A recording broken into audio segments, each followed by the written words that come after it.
The Grammys featured many great performances, but not in the way we're used to seeing a big show. And now the question is, when will we get to see these artists perform in person? Yeah, right. CBS 4's Lisa Petrillo takes a look at what has happened to the live music industry here in South Florida in the past year and what's next.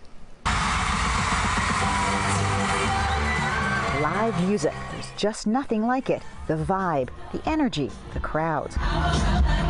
But sadly, the setting of a perfect storm in a pandemic.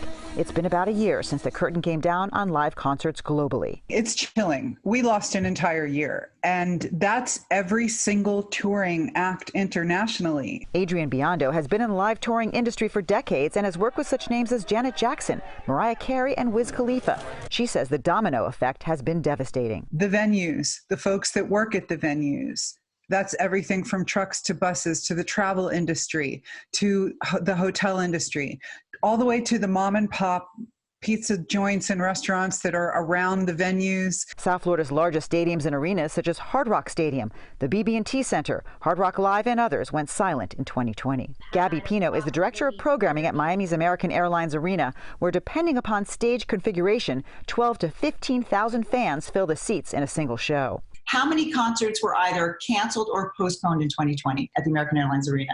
Since March of 2020, we have either canceled, postponed, or rescheduled approximately 30 concerts. And it's not just the big local arenas and stadiums who've suffered. It's South Florida's popular music festivals as well. There's Ultra at Bayfront Park, Tortuga in Fort Lauderdale, Rolling Loud at Hard Rock Stadium, all postponed or canceled due to the pandemic. David Sinopoli is the founder of 3 Points, a 3-day eclectic music festival held at Maya Wynwood.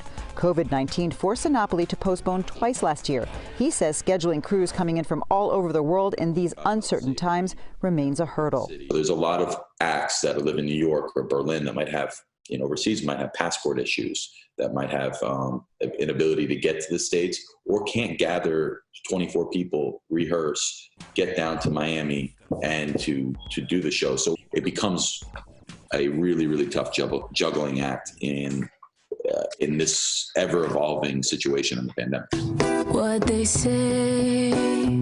Miami-born and raised R&B singer Tanier, who recently signed with local label Slip and Slide Records, released her single Come See Me just before shutdown with a big plan to roll it out. And I didn't get to do that, and I kind of had to stop and readjust everything, figure out an entire new marketing plan. Late nights don't feel right. She got creative, learned to edit and produce her own music video. Thousands danced to her new song on TikTok, but still. I know over quarantine we adapted to the whole live through the computer performances, but it's not the same as like being in front of people and actually feeling that energy.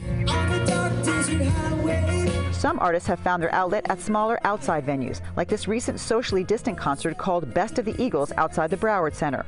All in the business know live music will return. It's the exact dates that remain a challenge. The ability to listen to live music together with human beings is a gift.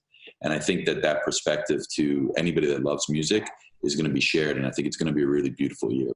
And as the news of more and more vaccines become available, industry experts are hoping that will prove to be the shot in the arm for live music where everyone can come together in song and dance once again.